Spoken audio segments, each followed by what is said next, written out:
What's going on, everybody? Welcome to another edition of the Gators Online Show, National Championship Edition. The Florida Gators basketball team has won another national championship. I am Keith Niebuhr of Gators Online, and as always, I'm joined by senior writer Zach Albaverde, who was in San Antonio, Texas. He was in San Francisco for the regionals. He was in Raleigh for the first part of the NCAA tournament. He was at the SEC tournament. He's been covering the hoops team all season long and got to watch this championship run really from the beginning.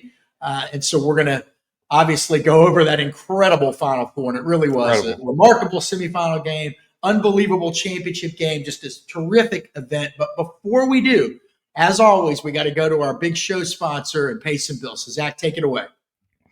Absolutely. As you guys know, it's spring football game this week, and I know folks are looking forward to seeing what this team can put on the field. And one thing that they're going to put on the field is their new football that they got from Big Game Football Factory, and you guys can get your hands on it if you head over to BigGameUSA.com. Use the code GatorsOnline to get 10% off your entire order and free shipping for a limited time. The Gators designed this ball with Big Game USA to ensure they're comfortable with it and that it's truly one of a kind. You can start your collection with Florida's official game balls today at BigGameUSA.com/Gators. And you're going to see that thing in the swamp on Saturday with the Gators playing with that new snazzy ball. So make sure you guys get your hands on that.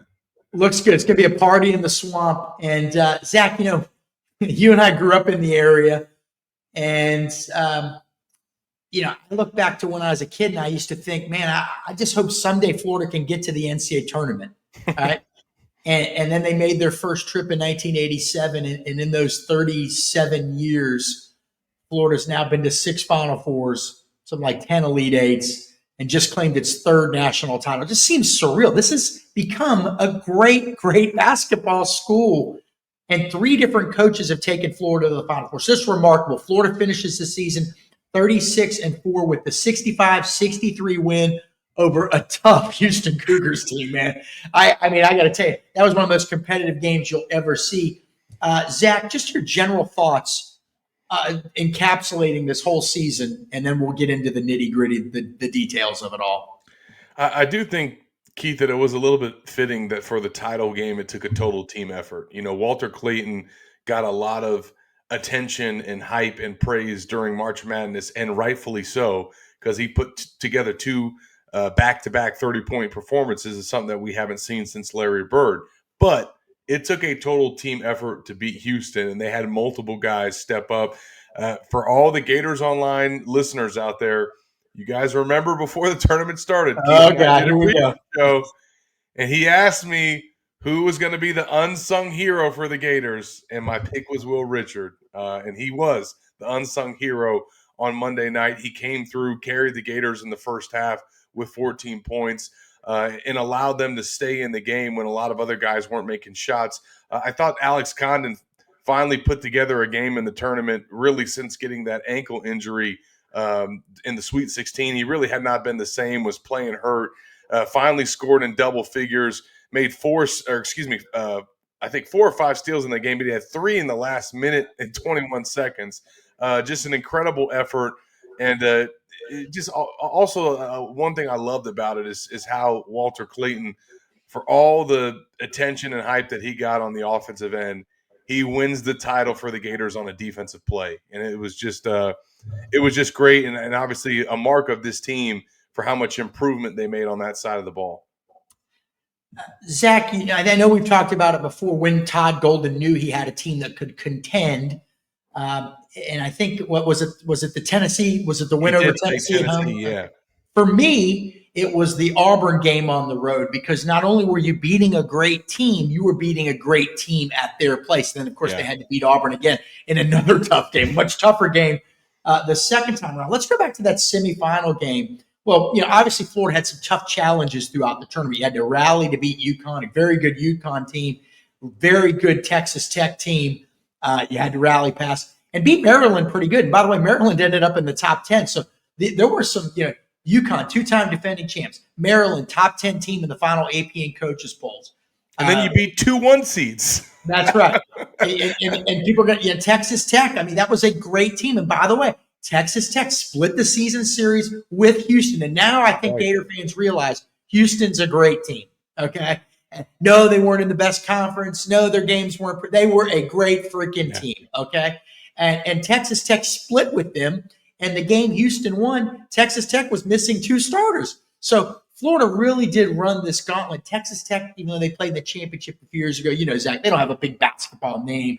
And Maryland won a championship, but they don't have the names of some of the bigger basketball schools. But beating all those teams in succession, UConn, 6-time national champ, Maryland, Texas Tech, Auburn, the number 1 overall seed in the tournament, Houston, which finished in the top 3 in the net rankings. I think number 2, in fact, in the net rankings in the regular season. So Florida did really run the gauntlet. But that Auburn game, down 8 at the half, it's not looking great. No. It's not looking great. Walter Clayton scores 14 points.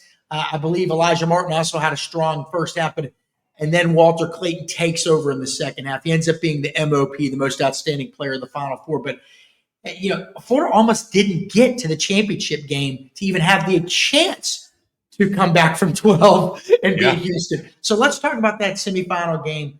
Zach, how did Florida pull that one off in your estimation? You were right there courtside. Yeah, I mean, I tell you what, Clayton obviously took over that game, and I think that he was the difference maker. I would also say, though, I do think that the plays that Elijah Martin made, the 2 dunks, those were momentum changers, and especially the poster dunk that he had. I mean, that was probably the dunk of the tournament. And just really got the Gators going on their run. I thought that the way that Florida shut down Broome in the second half after he really kind of got Auburn going, he only had 3 points in the second half, and Florida just kept throwing their bigs at him. And it really was a tale of 2 halves, for all the advantages that Auburn had in the first half. Florida made them advantages for them in the second half. I thought the biggest thing, and again, Florida had a lot of turnovers in the second half too, but they forced 12 against Auburn, and that was the most that Auburn had in a half all season. And I thought that was really a big deal, as well as Florida having, I think it was 6 kills in the second half, which is 3 defensive stops. So that's 18 stops over that stretch where they were able to have that run. And then we saw that obviously show up once again in the national title game. They had 9 stops in a row, so basically 3 kills in a row. In that Houston, I mean, that's ridiculous to play defense that well at that stage against those teams with the game on the line. Like, if they don't play that well on defense, they lose the game, and it's crazy that they were able to rise to that level in both games. Felt like they wore Auburn out. Florida's 8 wore out Auburn 7. You saw that in the second half. The Houston game was a tale of 2 halves too, and not just from the fact that Florida was losing 31-28 at that. Not just for the fact that Walter Clayton didn't score for the first 25 minutes. Crazy. He looked like you out there. He didn't make a field goal for the first 35, Keith. It's insane. Not just for those things. And in fact, I think you could argue that the tale of the 2 halves in that game was the fouls called. Yeah. 4 total fouls called in the first half. And I know on our message board, the fans were complaining because Houston's in no way. The jerseys. But but that's how Houston has played all year. That is who Houston is. But the refs totally called the game in the second half. So if you're a Florida fan, you're furious at the half that they were only called for 2 or 3 fouls, and they're fouling you every time you get the ball. But I think that kind of gave Houston a little false sense of security, and the refs called the game completely different in the second half. The Gators went to the line. They got called for everything, and the Houston players must have been like, "Well, what happened? What do we do differently?" But what an incredible second half of 4 years. You mentioned it, Will Richard, with the 14 first half points, 4 3-pointers. He only hit 4 in the game. Florida hit 6 as a team in the game. That's it. 4 of them from him in about a 5 or 6 minute stretch of the first half. And you said it, if he doesn't make those shots, they're down 8, 10, 11, 12 or more at the half, and maybe it's over. And I know they fell behind by 12 early in the second half, but I think when you're playing ball, 12 is insurmountable as if you're down 12 going to the half, and you got to think about it. They didn't have time to think about it. Like you said, Condon came up big. Thomas Howe, as he did all season long, came up big when it counted. Crucial rebounds. This tall, skinny guy going in there fighting those Houston. That's right. That's right. Fighting and another block. I think that probably shouldn't have been a foul. Right. That's right. That's right. Missed that one. So just an unbelievable performance. And you and I have talked about this. Florida out Houston when it counted. When it counted, they were the more physical team, the more aggressive team, the mentally tougher team. I think the thing, Zach, and I want to get your comment on this. The thing that impressed me most with this Florida team in that championship game is that they won by going way outside of their comfort zone. And people always thought of them as an offensive team. And Todd Golden said afterwards, we were top 10 in defense all season too. And that really showed. No doubt. Just more than anything. And I think Seth Greenberg, the ESPN analyst, said it best. This was not a beautiful game. This was not a masterpiece, but it was a masterpiece. They didn't shoot 55%. There were a lot of turnovers. It wasn't pretty, but it was pretty, if that makes any sense. It was two teams fighting their asses off for 40 minutes. And Seth Greenberg said, that's one of the most competitive games I've seen in years. That's all that guy does is watch basketball. Okay, that's literally 100%. So you tell me, did you think if it was a game like that, Zach? I mean, be honest. Did you think, because a lot of the pundits, the experts, did not think Florida could win a game where Houston controlled the tempo? Well, and Houston had not held an opponent to under 70 points and lost. Florida was the first time that happened. And I got to say, I thought that maybe Florida could win a game like that, but I didn't expect it to play out that way. And I definitely thought that the Gators would score at least 70 points. And that would be one of the reasons why they were able to win, because I didn't think that Houston could score that much against Florida, and they couldn't. But what I didn't expect was Houston to just completely take Walter Clayton out of the game. And I just saw shots and plays that Florida usually made throughout the tournament that they did not make against Houston. They just made some incredible defensive plays, and you're just kind of sitting there like, man, if any team is going to beat Florida, this is going to be the one. Yeah. I got to give Kevin Hovde and that staff a lot of credit. Like I said, almost 35 minutes without Walter Clayton making a field goal, 35 minutes. And they finally drew up some plays to get him going and to get him open. They did their horns action where they got him coming off the screen, and instead of handing it off, the guy he gave the ball to kind of threw it over the top. It was a great way to get him open. They did it early with Elijah Martin in the game. And then they kind of set Houston up, which ended up getting a drive for Aberdeen because they crashed on Clayton the next time they ran it. And then they ran it a third time and ran it like basically a stagger screen out of it. Clayton got two screens and a wide open three. It was the only open three he got the whole game, and he knocked it down to tie the game. That stretch where they finally got him going and got some plays while continuing to get stops on defense. I mean, that was the turning point in the game.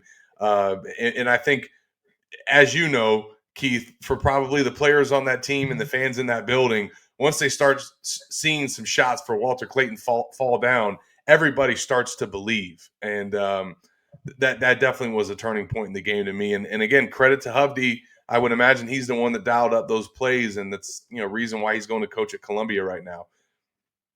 And Anderjack as well, man. Shout out to his defense. I'm looking over some notes here. One of the things that struck me, Florida had all those turnovers in the first half, 9 turnovers, I think. And Todd Golden said, look, 9 turnovers is a lot, but they weren't scoring a lot off the turnovers, and they weren't necessarily forced, but there was an adjustment period. And I figured going in, I'd watch Houston play some. I thought there would be an adjustment period. I know we had some people say, well, Tennessee plays good defense and Auburn plays really good defense.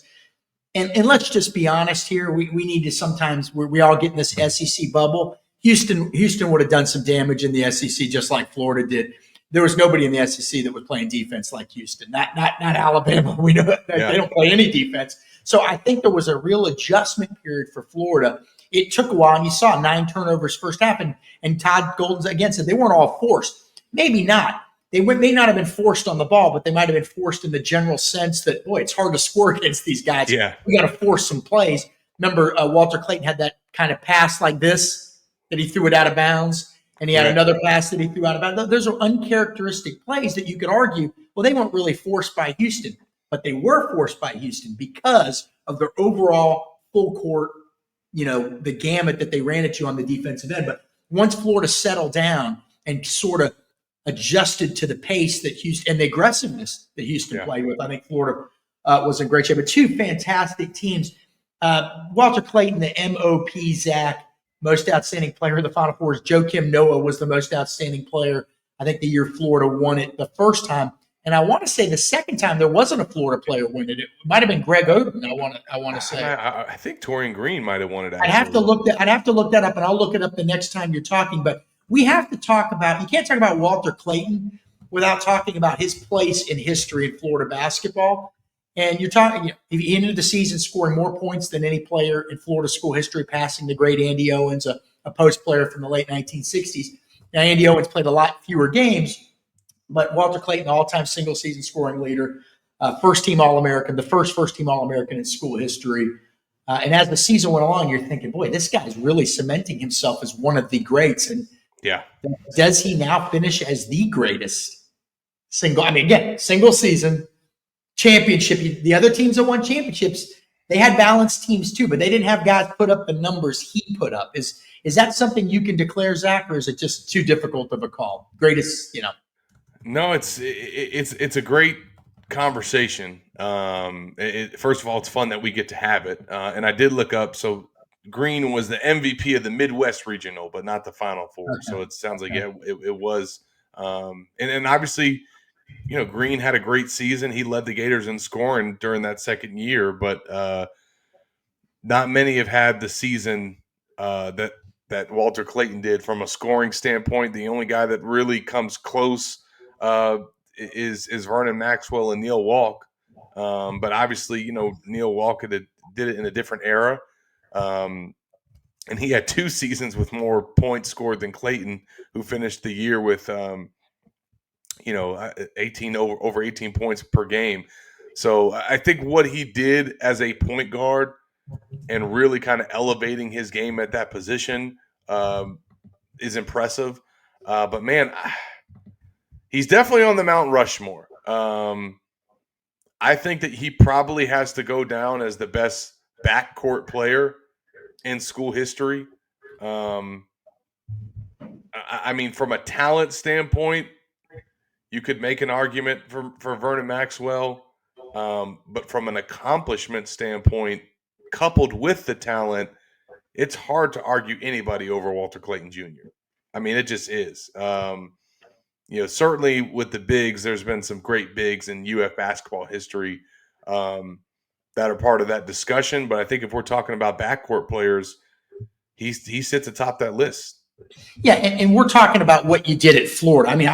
He's going to have a hard time replicating what Vernon Maxwell, Bradley Beal, and some of those guys did in the NBA. Well, and when I say Vernon Maxwell, I mean what he did at Florida. No, sure. No, I know that. But I'm saying for anybody out there listening, by the way, Zach, man, he always got overlooked at Florida, and he got overlooked by me just now. Corey Brewer was the 2007 most outstanding player at the Final Four. So the third in school history, that's pretty good company. Joakim Noah, Corey Brewer, and now Walter Clayton Jr.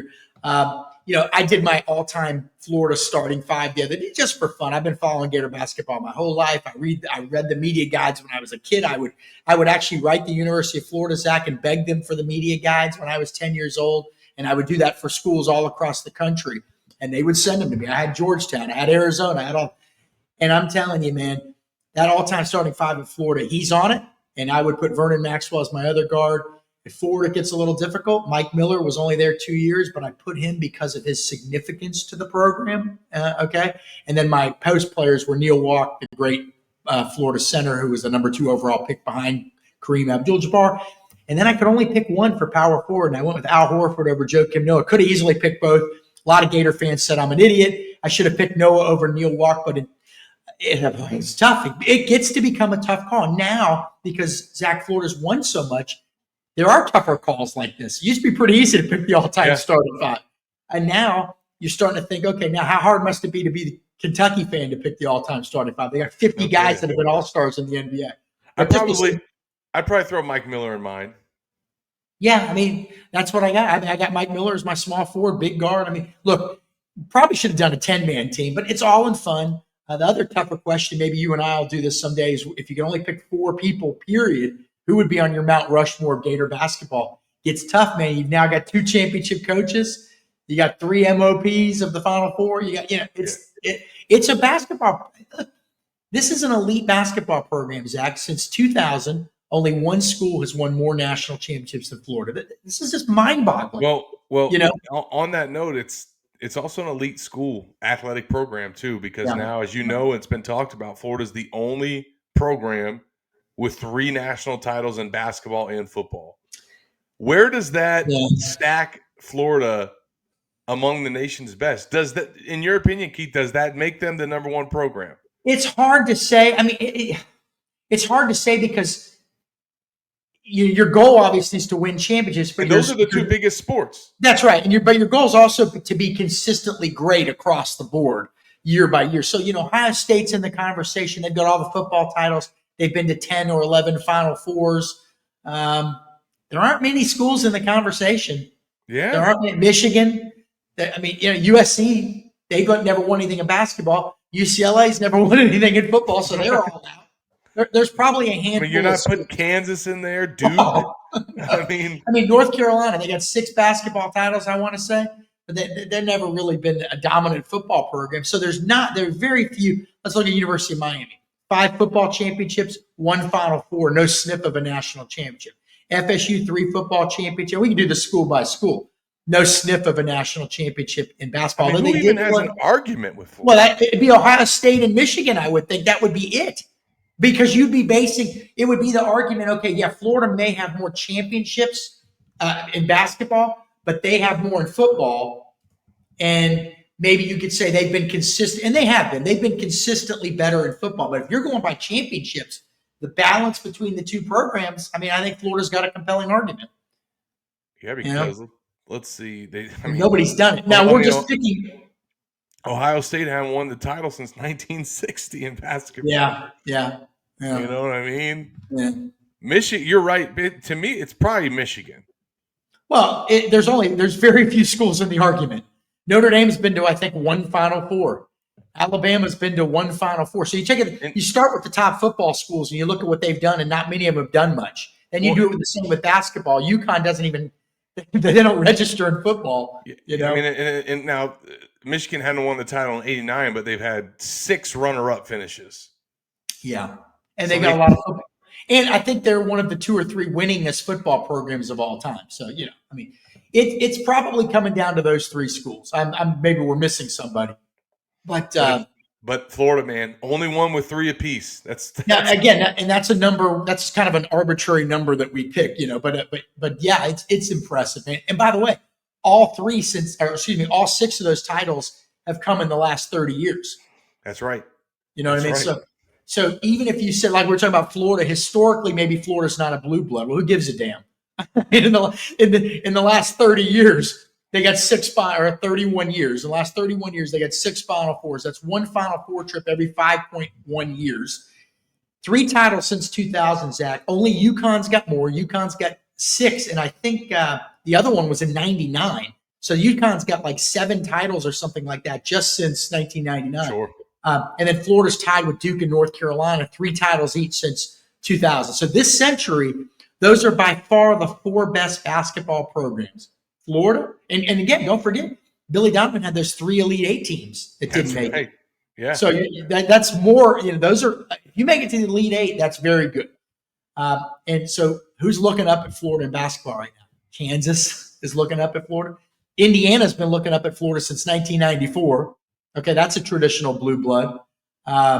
Kentucky, 1 title this century. Boy, you think that's eating them up a little bit, Zach? Gotta be. Think about how hard it's going to be for them to catch Florida now. Okay? Oh, yeah. If Florida doesn't win another national title for 40 years, Kentucky may still be below them this century. So historically, Kentucky here, Florida here. It's the other way around this century. It is. And again, this was a school that always had, up until like the 1960s, until Norm Sloan was hired in 1960-61, Zach, Florida had assistant football coaches coaching basketball. It wasn't. They didn't even take it seriously. Then they started taking it seriously with Norm Sloan the second time they hired him in 1980. Gets him to the tournament, and again, I was watching the 2006 championship game, and Billy Packer, the great announcer from CBS, was telling Jim Nantz, he's like, Jim, they just made their first tournament 20 years ago. And what they've done in this short window of time it's phenomenal. And now they got to rebuild, and we'll talk about that. But man, I mean, it is phenomenal. So all right, next step, Zach, the minute you win, people are like, all right, what can you do next year? What have you done for me lately? Yeah. And the minute they start playing games next year, people tend to move on. But before we move on, we got to do an ad. So you go for it here. Absolutely. Want to encourage all fans out there to go visit Rhoback.com. The only way to describe Rhoback is the best fit, best feel. For those who aren't familiar with Rhoback, they're completely changing the game with their incredibly comfortable activewear. They've released so many items with their newly licensed game day collection, and it's awesome. Novel polo designs, clean hoodie, and Q-zip designs for some of your favorite schools, including the Florida Gators. Nobody else on the market is pairing these level of custom designs with this quality of activewear.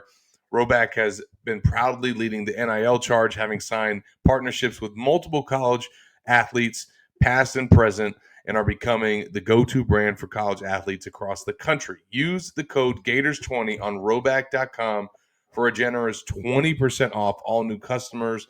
That's spelled RHOBACK.com. 20% off all performance polos, shorts, and more with the code Gators20.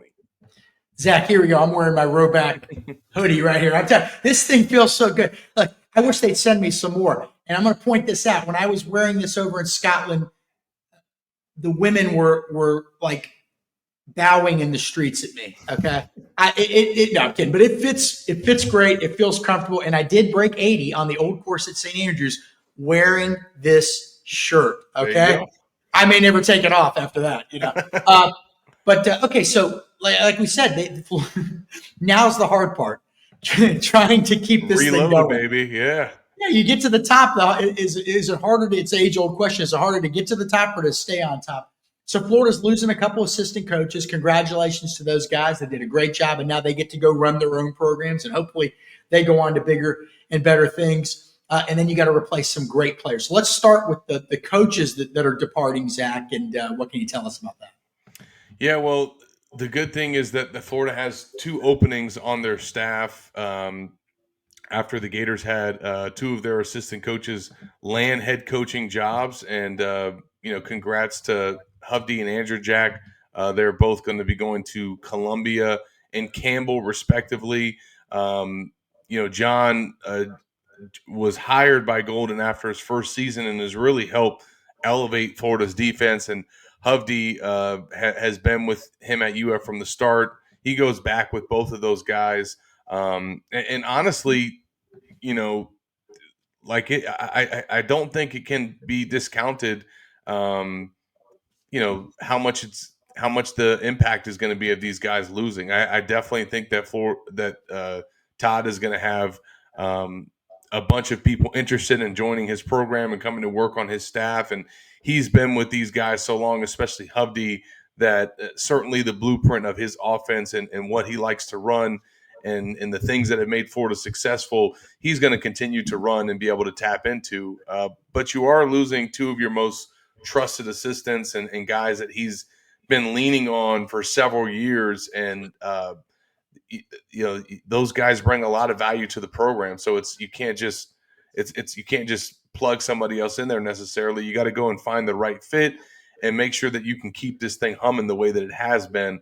The good thing for Todd Golden is that he's already identified one of those openings, and that's a promotion for Jonathan Sapphire, who's been the director of basketball strategy and analytics. But anybody that is familiar with the program and has kept up with him knows how involved he is and how much he basically is just another coach out there. And he now will officially be one of the assistants on the staff. So it's really just one opening that they have at this time, Keith. There was the potential for maybe a third because Carlin Hartman, their associate head coach, was in the mix for some head coaching positions. It doesn't appear at this time that he could be on the move. But I think everybody recognizes that at some point Carlin Hartman is going to land a head coaching job. But I do think Florida is going to be fortunate enough to keep him for one more year, along with Corey McRae, and certainly Torian Green coming back as well. So they're going to have a coach that they go out there and hire. Man, who wouldn't want to come work at the University of Florida basketball program right now? But I do think that it's not just, you can't just gloss over that. I do think Golden is losing two of his key assistants, two of his most trusted confidants, and he's got to be able to go find another hire out there that can help fill that void. So that's something that we'll be monitoring. But I think the bigger, should I say, thing that people want to know about and follow over these next few weeks and months is what happens with Florida's roster. They obviously have to reload in their backcourt. They lose their 3 senior guards. Could return their entire front court, which is would be pretty awesome for them if they can do that. But they could also lose half of their front court.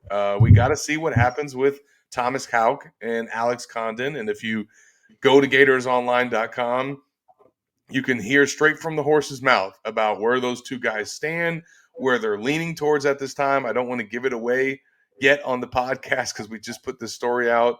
But I would not be surprised to see either one of them enter their names in the draft while maintaining their eligibility, because I think that they saw it was very beneficial for Walter Clayton and Will Richard last year, as both of those guys did that and then decided to come back for their senior years, got feedback from NBA teams about what they needed to improve on.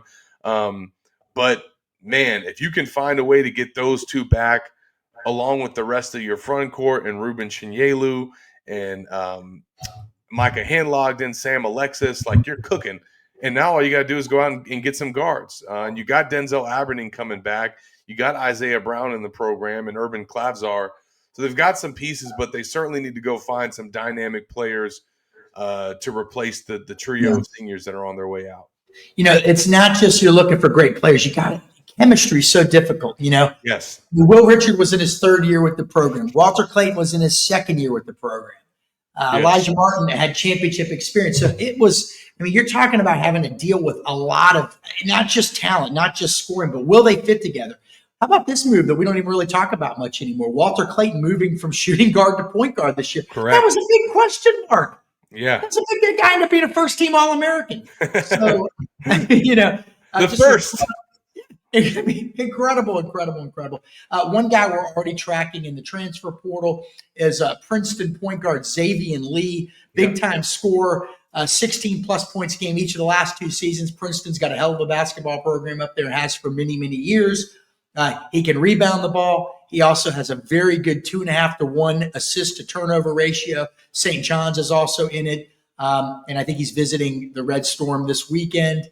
And setting up a visit to Florida. That's somebody to watch. It was Thomas Howe's teammate in high school. So 100%. We're going to be tracking. Yeah, we're going to be tracking all the basketball portal stuff in the next couple of weeks. Jack's going to be doing that. I think I'm going to be all by himself. Hey, listen, I'm looking forward to it, man. Like, these fans are dialed in. Hey, look, basketball coverage is back, baby. Look, I waited my whole life for the basketball program. Again, we could not afford football season tickets as a kid. We went to every basketball game because they sucked. We could get season tickets. We started in the 2nd level, moved down to the 1st level, and from 81 to 92, my family were season ticket holders. Section I, row 7, right behind the Gators bench. And we kept those tickets until my dad died in 1992. And he would have loved all this. God, he had to sit through a lot of crap, Zach. Okay, I'm just telling you, man. But congratulations to the Florida Gators basketball team. It's been an enjoyable season watching these guys. And now all the pressure moves back over to Billy Napier. He got a little bit of a break. Nobody was talking. Literally nobody's been talking about the football team for the last couple of weeks. And quite honestly, Zach, I think those guys like that. No, 100%. Yeah, I think he didn't want to look at practice and turn around and see me and you taking notes and filming him. You know what I mean? And so now we've got the Orange and Blue Spring game Saturday, 1 p.m. I know a lot of you listening and watching the show are going to be there. Zach and I'll be there. Corey Bender of Gators Online is going to be there to cover National championship celebration at halftime. Yeah, national. I mean, there's going to be a fun day. It started getting fun at the Swamp again late last season, starting with that win over LSU, and I just remember the excitement in the stands, and they beat Ole Miss. And now here we go, a spring game where all these things are coming together. And I think people are prouder than ever, or at least in recent memory, to be Gators, to be Florida fans. Whether you went to school there or not, you support the team, you're feeling good. The water tastes like wine right now. Zach, there's a lot to talk about with this spring game, though. DJ Lagway has not thrown this spring, so all eyes are going to be on these backup quarterbacks. Man, you better have a backup quarterback who can play, because the quarterbacks get hurt, right? So what can you tell us? What's the latest? You had a report about a week and a half ago. What is it looking like at the quarterback position as we enter this spring game right now? Yeah, I mean, right now, I think that you're going to see Aiden Warner take the first snaps at quarterback on Saturday. Maybe I could be wrong, but I think that right now he's ahead in the competition or in the pecking order at that position. I think that his experience last year in the system, his football smarts, being a Yale transfer and just how well he's been able to process things, and also the experience that he got under his belt, I think is helping him this spring. He's been able to make some strides and improve from where he was in 2024. Remember, this is a guy that did not get a lot of reps or any reps with the ones and the twos until DJ Lagway and Graham Mertz both got hurt. So he was a little bit behind, and that showed, obviously, when he got out there. But they are pleased with the progress that he has made, and he's made enough progress that he is 100% in contention for the backup job and competing with Harrison Bailey right now, who I think a lot of people, including myself, probably assumed or expected that he would just step in and assume that number 2 role. And that has not been the case, at least to this point. Aiden has still been able to kind of hold him off. And I do think that he's obviously got some growing pains coming over to a new program, learning a new offense. Could he progress to the point that he is the number 2 guy come fall camp or the season? We'll see. But right now, I do think that Aiden's got the advantage over him, and that's probably been a little bit of a surprise this spring. Well, we've got other positions to talk about here. We're not going to hold everybody all day today because we've been so focused on basketball, and we're going to learn a lot probably this weekend. Well, I take that back. I don't know how much we're really going to learn, but we're going to see things. That's right.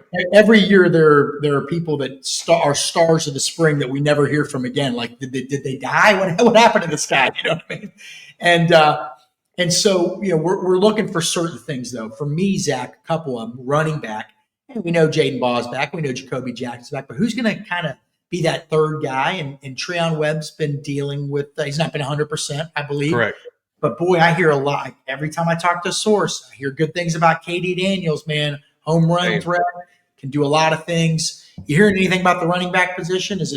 What's the word? I'm hearing what you're hearing, Keith. And I don't think we're talking to the same sources either on this. But everybody or a lot of people that you talk to from the spring like what they see from KD Daniels. He has generated some buzz. I think he's made the most of the fact that Treon Webb has been limited this spring. Didn't go through the scrimmage, hasn't gone through a lot of the 11-on-11 and 7-on-7 portions of practice. So it's given Daniels an opportunity to really showcase his stuff. And he kind of was dealing with an injury last year, decided to redshirt, but at the end of the season kind of showed a little bit of what he had. And certainly that touchdown run that he had against Tulane in the bowl game kind of showcased that burst and ability. So, I definitely think that he is probably the front runner right now to be that third running back in the rotation. You got Byron Lewis coming in the fall. I think that he'll probably contend maybe for playing time.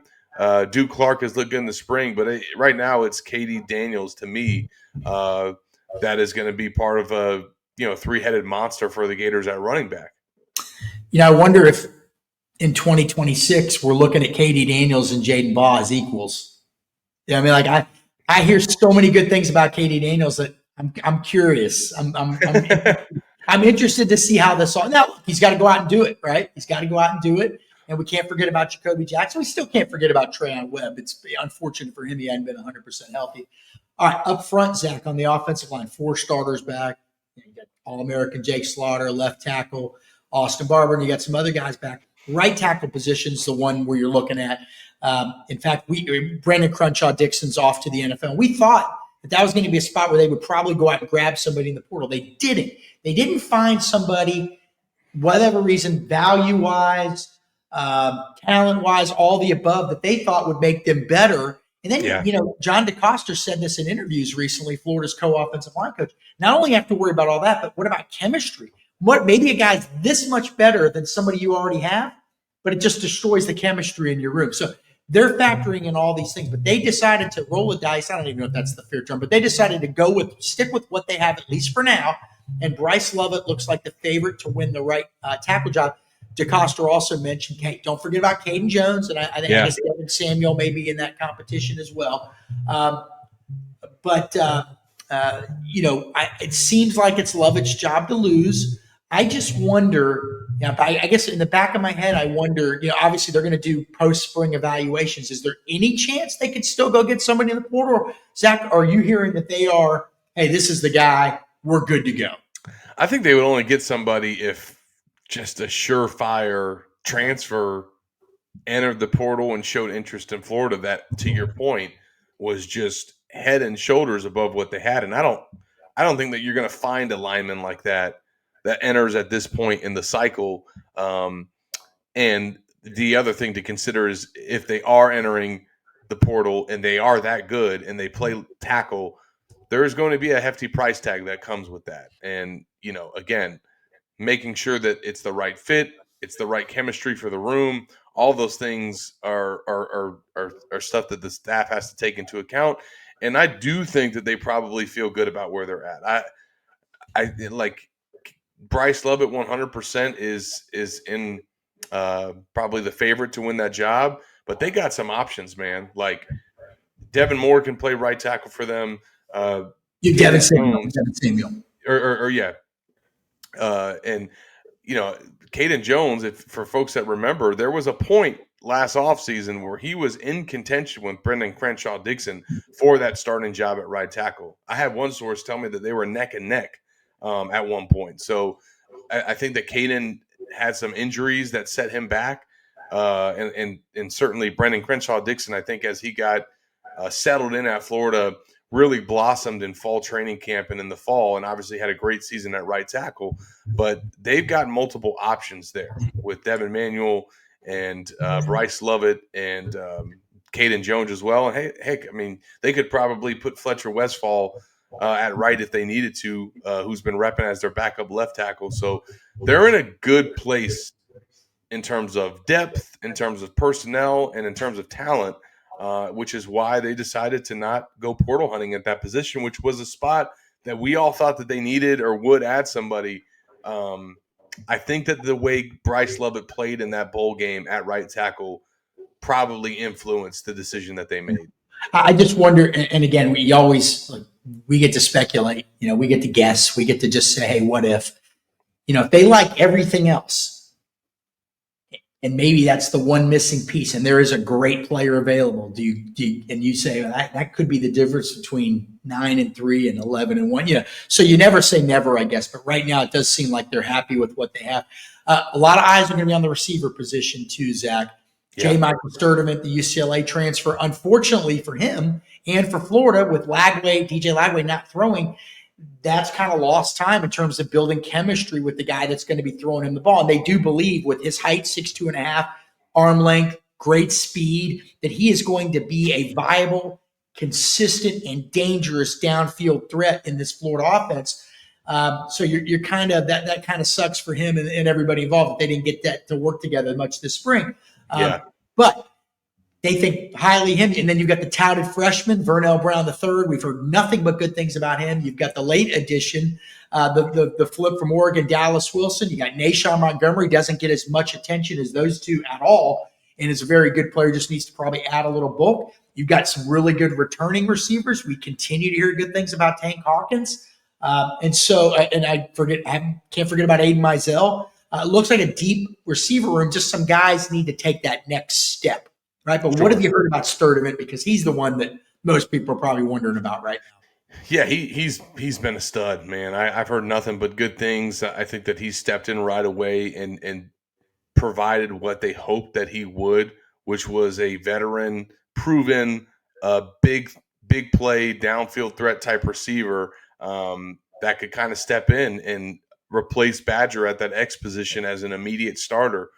And he's checked all those boxes. I think that probably the thing that has been the biggest pleasant surprise for them is how fast he is at his size. I believe that Billy said he was clocked at 23 miles an hour, which is ridiculous for a guy running at his height and weight.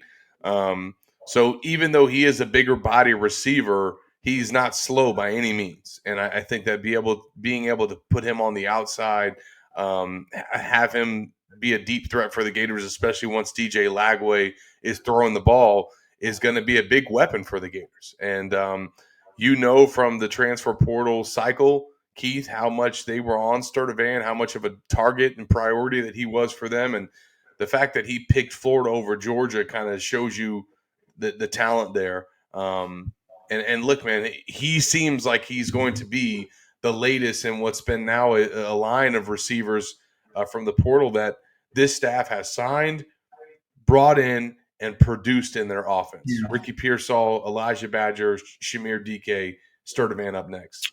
I probably should have led with this, but obviously DJ Lagway hasn't been throwing, Zach, and to me, I do think that is significant. I know people on the message boards have said, and we can agree to disagree here. Well, I would have put him the bubble wrap on him anyway. Can't risk getting him further hurt, but I think developmental time is still very important for this guy. He's a young guy that's coming off his first second-year player. That's right.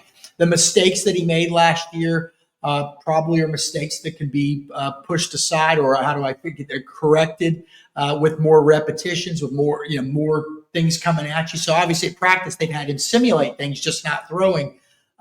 Most of his interceptions were over the middle. You saw that pattern. Occasionally off-platform shorter throws were wobbly, so that's something else he's got to work on. Obviously, unbelievable leadership skills. Throws a deep ball as well as anybody that had in college football. So many great things with which to work, but he's a young guy. He needs that time.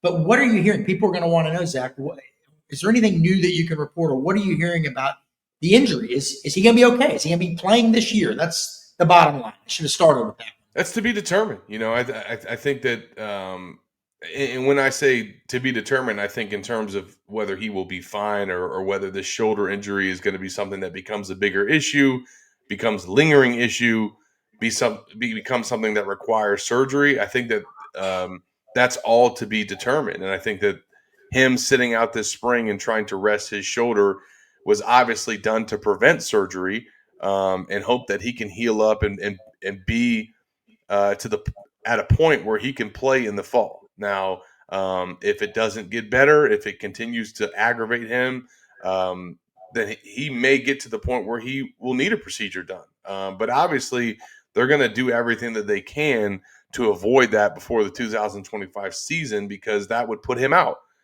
So that's why he's not throwing this spring. They want to get him back. They want to let him rest. They want to look, he went through all of last season with a shoulder injury and was still able to perform, was still able to make the throws that he did. And then he had a hamstring injury on top of that. So he's shown the ability to play hurt, but obviously they're trying to be smart and not get him in a situation where he could do any type of long-term damage or have a procedure that might be minor or something that's a routine procedure become something more serious that they have to go operate on. So that's kind of my understanding of where he's at right now. And it's unfortunate, but we won't get more clear, definitive answers until he gets to the fall and we have an idea of where his shoulder is at and what his availability is. Yeah, the thing that sometimes media people like us and fans have to accept and even appreciate is that injury information is relayed to us not on our time and not on the fans' time, but on the players' time and the family of the players' time. And so we all need to try to respect that. And it's hard. It's hard. We hear things, and I know people get upset. Why don't you tell us what you hear? Well, sometimes we hear things that don't end up being true. And when somebody's health is something we're reporting on. That's something that needs to, and not that everything doesn't need to be 100% accurate, it does, but that's something we're always extra careful with. So we, out of respect to the people we cover, they count on us for that. Anyway, defensive side of the ball, Zach. A couple of things that we're watching. George Gums is now the guy at the jack edge position, the guy that's supposed to get after the quarterback. He had 5.5 sacks last year. I think he's got to double that this year. Jack Pyburn's gone. TJ Searcy's gone. Gums is now the man at edge. At the other edge position, the F, essentially the strong side end spot, Tariq Sapp is back, and he's coming off of his best season. Now, they're good players. Defensive line, you lose Cam Jackson, tough loss. You lose Desmond Watson, valuable backup. Mekhi Barrow stepping in there. Jamari Lyons stepping in there. I love. He's back from an injury. DeAndre Robinson stepping back in there. You've got a lot of talent. We're hearing about these guys. Sapp's great. Gums. None of those guys were all conference last year. So that tells me they've still got room to grow. But what are you hearing? How does Florida feel about its edges and defensive linemen at this juncture now, this deep in spring camp? They love their edge room. I mean, their edge room is probably their best position on defense, and maybe they're one of the best positions on the team. And for that to be the case, even after you lost two of your top outside linebackers, is pretty good, and it kind of speaks to the talent that was in that room. I do think, though, if George Gums doesn't make, the jump that he did and show the things that he did, and if LJ McCray doesn't move to outside linebacker and you don't get Kofi out of the portal and you don't have Jaden Woods come in and kind of be one of the stories of the spring, who also plays outside linebacker, I don't think that spot would be in as good of a position as it is right now. Because replacing Jack Pyburn and TJ Searcy was something that they had to go do this offseason and figure out what their next step was going to be. But getting Sapp back at the F spot and Cameron James, adding Wiggins to that room as well, like, there's a lot to like about that. I do think that defensive line has been a little bit certainly unfortunate to have some of the injuries with Caleb Banks, with Jamari Lyons, but it has allowed them to kind of see, what their other options are. And I think Mekhi Barrow is right now, I mean, that nose tackle is his job to lose. I do think that Jamari, when he does get healthy, is going to be in line to start there, but they're both going to get first team reps. And Mekhi Barrow is kind of to me, somebody that they're setting up to be, one of the focal points of their front seven. And they really like his talent. They made it a point to get him playing time last year so that he could get experience as a freshman. And now this is his show. I mean, DeAndre Robinson is another player that they're also using at their other defensive line spot. This is a big spring for him because Caleb Banks has been out. So a lot of youth there, but they think that both of those guys are really talented, Keith. And to me, that's probably, if you're going to add any spot in the portal, I would think that nose tackle would still be one that I think that they could use another player. But I think Jamari Lyons maybe getting back to his old self and them feeling like he'll be full go for the fall, maybe it keeps them from doing that. And maybe the options in the portal this spring, or the lack thereof at nose tackle, might also keep them from going after somebody. But we'll have to see. I'm glad you gave us a long answer. I actually was posting some basketball news on the message board. All right, another position that we really like. We'll wrap it up here shortly, but linebacker, man, I love that. I love Jaden Robinson. If I'm getting these names wrong, let me know. Pup Howard, two experienced guys. Then you got Miles Graham and Aaron Childs, two true sophomores back who showed great promise last year. Then you've got the incoming true freshman, he's there now, Ty Jackson. Love what they have there. Cornerback and safety, man, there's guys hurt. We had this kind of surprise announcement the other day, Zach, that Gregory Smith is leaving or plans to enter the transfer portal, a safety that figured prominently in the Florida defense. So there's a lot to shake out there. I have a theory about that. Go ahead. Gregory Smith, what do you got for me? I think that, You added Gregory Smith. For folks that remember his recruitment and kind of his story. This is a guy that did not play a lot of defensive back, and he was a guy that came over with just a little bit of experience at that spot, but off the charts in terms of how he tested his numbers, his measurables, and the film that they had of him, and the potential and his ceiling was something that they really liked. But he was somebody that was going to have to come in and develop some at that safety spot, which is fine. I think that these two freshmen that have come in have both stood out, have both played well, and have made snaps at safety a little bit harder to come by. I don't think that that's the only reason why he's leaving, but I definitely think that Lagonza Hayward and Drake Stubbs coming in has upgraded the room, and I do think that's something that's playing a bit of a factor here. All right. I got a text from you. One more ad read. Do we need to do one now, or was that? Yes. Go for it. What do you got? Okay, absolutely. Our last one will be with our guy from MyPerfectFranchise.net, who has some exciting news this spring. He's a big baseball fan, and from his line of work, he's seen firsthand the fantastic traits that baseball players bring to the franchise world. And he's offering a donation of $500 to $1,000 to the Florida's Baseball NIL Collective if anyone from our site at Gators Online purchases a franchise through MyPerfectFranchise.net. We think it's a cool opportunity to help the baseball program, and now is the perfect time to connect with Andy to learn more. His services are 100% free, and he's here to help if you have any questions about business ownership with franchises. Head to MyPerfectFranchise.net to learn more, and you can call or text Andy anytime at 404-973-9901. All right, wrap it up here with Zach Alberverde, senior reporter for Gators Online, and I'm Keith Niebuhr. Zach, just to kind of one or two things you're looking forward to seeing or going to be looking for on Saturday at the Orange and Blue game. Yeah, I mean, certainly where Florida's quarterback situation stands without DJ Lagway. Are they in a good enough place with Harrison Bailey and Aiden Warner? Do they potentially have to go and entertain adding another quarterback in the spring? I don't think that they're there, but that's something to monitor.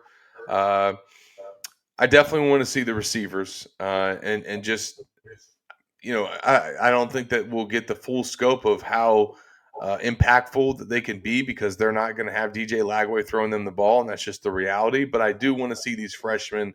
Do want to see if how some of these other guys that have been in the program have maybe made a jump this offseason. And then going to the defensive side of the ball, like really there's so many injuries, which is a bummer, but you get to see a lot of guys get opportunities now in this orange and blue game to kind of showcase where they're at.